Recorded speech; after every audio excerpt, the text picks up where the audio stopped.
Hello everyone! Welcome to this week's collective and personal reading.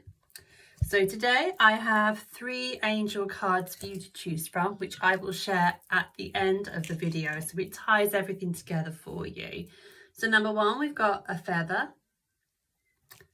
Number 2, we have a snowflake obsidian. And number 3, we have a pine cone. So festive. So I'll share those at the end. If you have a little think, or you tap into your intuition, I should say, and choose 1, 2, or 3. So the feather, the snowflake obsidian, or the pine cone. And so first we'll go into the tarot cards and see what's coming up for us this week. This reading is relevant to you wherever you are in this now moment, okay? So let's dive in. First of all, we've got the High Priestess. I love this card. I've got a friend, this is her favourite card. She's always so happy when this comes up. So you see it's number 2, the number of balance. So this is about balancing the masculine with the feminine. The driving energy, the thinking mind with the stillness and the intuition. So the High Priestess is asking you to deepen your intuition. It's that time of year where we want to go within. It's that time of year where we need to be still. And it's the time of year where we can connect more deeply to source because we're less busy and we're less distracted. You know, cooler, darker days.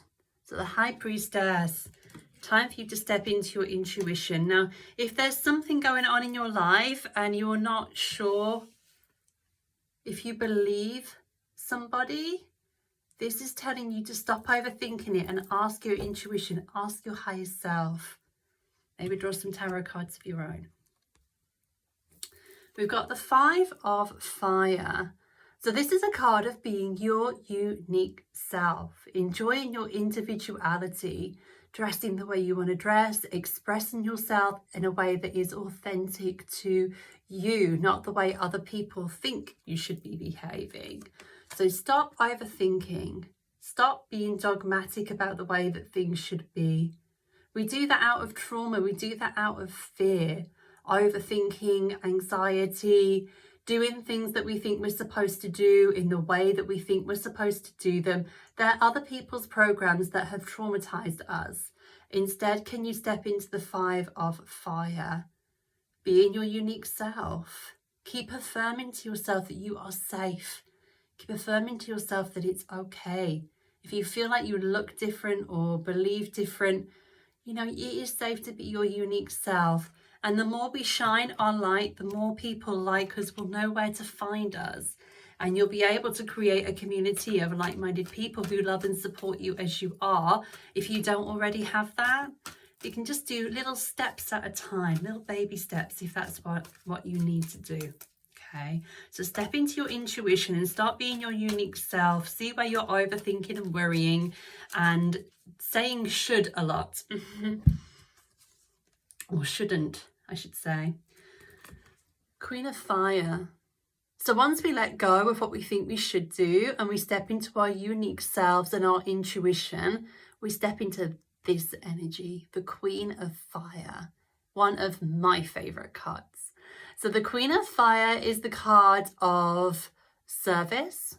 It's a card of passion, doing what we enjoy with enthusiasm and doing it in a heart-centered way for people out of love, and also working with other people, creating something bigger than yourself, something bigger than you could create on your own. The Queen of Fire. So that comes when we step into our intuition, we stop overthinking about what we're supposed to do, and we start doing what resonates with our soul. We step into a very powerful energy. Hierophant. So once we're in this energy, the Hierophant, card number 5. So if 4 is the card of foundations, like 4 wheels on a car, 5 is the number of those wheels now moving forward. So you've got everything that you need to move forward. Now you make a plan, commit to it, and start making moves. Get all your ducks in a row. Get all the things that you need. Commit yourself to it. And also, when you do that, you see the moon symbol behind her. This makes me think that it's not about committing yourself and then burning yourself out. Remember, we have cycles. Women are very tapped into the cycle. 1 week a month, we are full of energy. 1 week a month, we're full of, going within and maybe a bit grumpy. So there's times for doing and there's times for resting, but we are still moving forward. That resting period is allowing our subconscious mind to permeate ideas into our conscious. It's allowing us to rest. It's allowing the external world to catch up with where we are.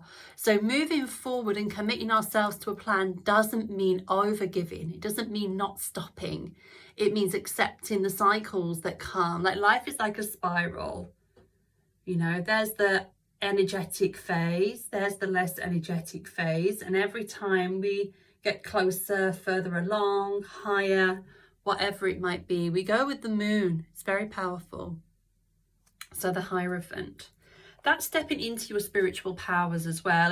It ties in beautifully with the high priestess. So once we tap into our intuition, we can step into a whole new energy of divine guidance, of magic, of structure to that divine feminine energy, allowing her to flow. One more tarot card, the Two of Air. So this is the card of feeling conflicted. If everything that I've said right now, you say, yeah, I want to do that, but it's going to be hard. It's one small step at a time, okay? So the High Priestess energy, stepping into our intuition, that's an ongoing process. It's slow. It takes time to hear her, to hear our inner guidance system, to trust her. As we trust her with small things and it works out okay, our subconscious mind is learning that it's safe. It's safe to trust. And then we try something a bit bigger, maybe. Stepping into our unique self, that can be a slow process, one step at a time. Letting go of how things should be is a big part of that. And that's a gradual thing as well. None of these are overnight things. And when we step into that Queen of Fire energy, we slowly start to bring people into our sphere. We slowly start to move forward. So this could be that you're scared of moving forward, the past versus the future. Take one step at a time and see how it feels for you.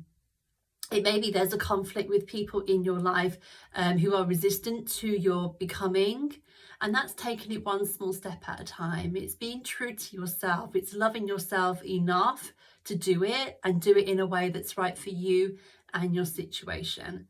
And if it's that you can't decide what to choose, just take one step at a time and your intuition will guide the right people to you. It will show you the things that work and the things that don't work. When things don't work, we didn't get it wrong. We just know how not to do it, right? So don't be afraid of making mistakes as long as you're going slow and steady. So now I'm going to pull your angel card. So if you chose number 1, which was the feather, we have steady progress. There's actually messages from the angels on these cards, so I will read it out to you. We acknowledge you for the progress you've made in remembering love in your daily activities. We can clearly see the contribution you're making to the world through your thoughts, feelings, and actions in love.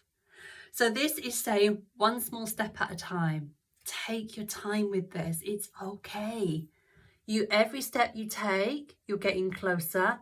The time would be passing anyway. We may as well do it creating something that we love in our lives.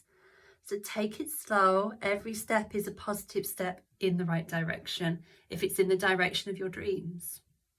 Then we've got number 2, which was the snowflake obsidian. Blessing in disguise. What appears to be a problem is actually part of your answered prayer. You'll understand the reasons behind your present situation as everything resolves. Trust in heaven's protection and infinite wisdom to answer your prayer in the best way. So if things feel uncomfortable, people are resistant, things are falling away that used to make you feel safe, Can you see the grace before you get to the end?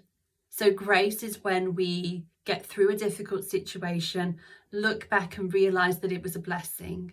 Can you allow yourself to have a bird's eye view here and see that there may be a blessing while you're still going through the discomfort, to give you hope and shine a light during the process?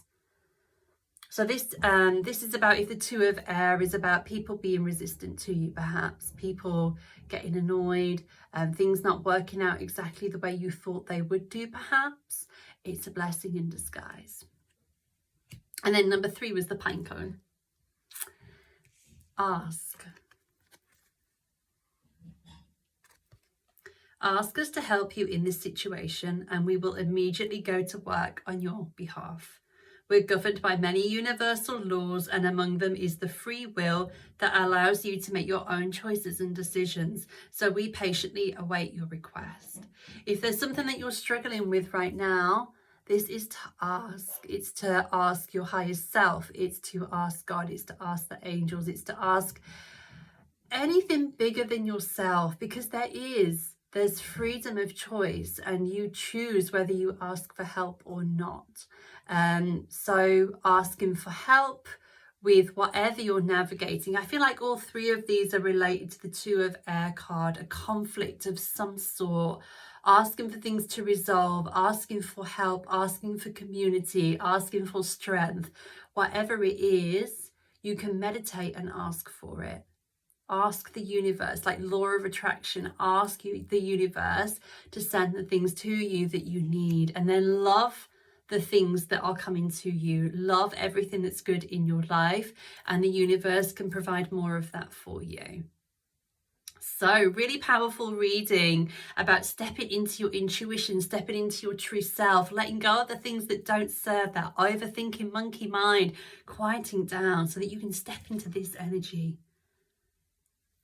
and step forward in this energy. They're powerful cards. So if there's any conflicts, I really hope those angel cards have helped. I'll share an image of them in my free group on Facebook. And I shall see you next time. Sending so much love.